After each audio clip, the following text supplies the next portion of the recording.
Hello everyone welcome to my channel पिला माने आज वीडियो रे तुम मानकर अष्टम श्रेणी विज्ञान बहिर पंचदश अध्याय केतेक प्राकृतिक घटना ए चैप्टर रो प्रश्न उत्तर गुडी आलोचना करनेबा एवं तुम मानकर परीक्षा उपयोगी इंपोर्टेंट क्वेश्चन आंसर के मध्य डिस्कशन करनेबा।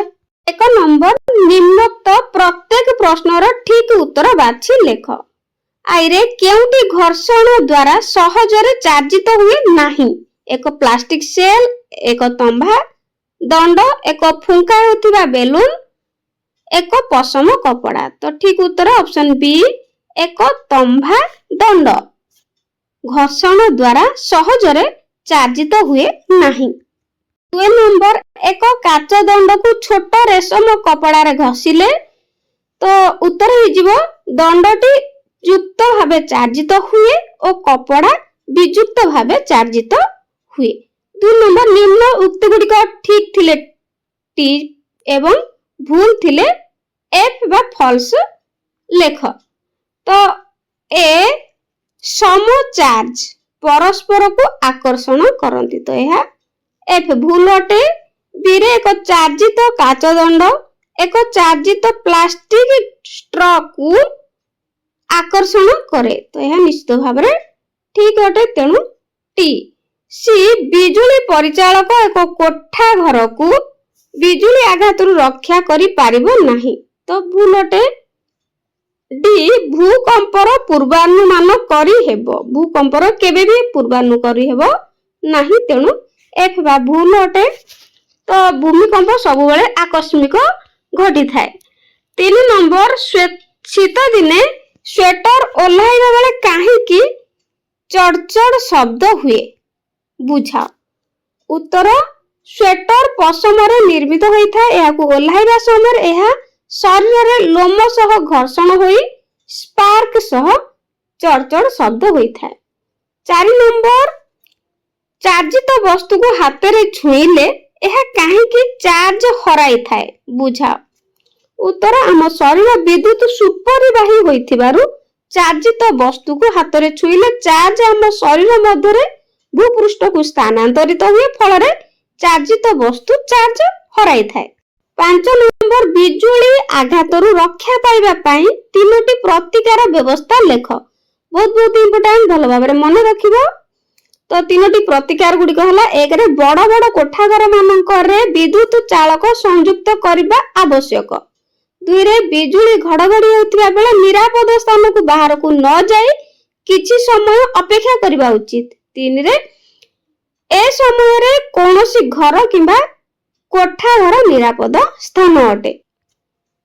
6 नंबर एक चार्जित बेलून आउ एक चार्जित बेलून को काहेकि विकर्षण करे तो गोटे चार्जित बेलून आ गोटे चार्जित बेलून को काहेकि विकर्षण करे एवं एक चार्ज नथिबा बेलून आउ एक चार्जित बेलून को काहेकि आकर्षण करे बुझाओ। तो उत्तर एका चार्ज थिबा दुईटी बेलून परस्पर को विकर्षण करंती कारण सम प्रकार चार्ज परस्पर को विकर्षण करंती ओ एका चार्ज हिन दुईटी बेलून चार्ज ग्रहण करबा पई आउ एक चार्जित बेलून को आकर्षण करंती। 7 नंबर चार्जित वस्तु विषय रे जानि होतिबा यंत्रटीर नाम लेख ओ चित्र सह एहार गठन वर्णना कर।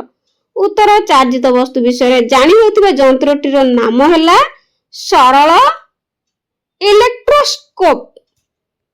एहार गठन लिखिबा आइरे गोटे खाली काच बोतल ऊपर एहार मुह ठार सामान्य बड़ गोटे कार्डबोर्ड रखा जाय थाए। 2 रे कार्डबोर्ड मझिरे गोटे रंध्र करा जाय थाए तो कार्डबोर्ड मझिरे रंध्र करा जायथिबो। 3 रे रंध्र बाटे गोटे धातव क्लिप रे दुईटी पतला एल्युमिनियम फॉयल झुलाई रखा जाय थाए।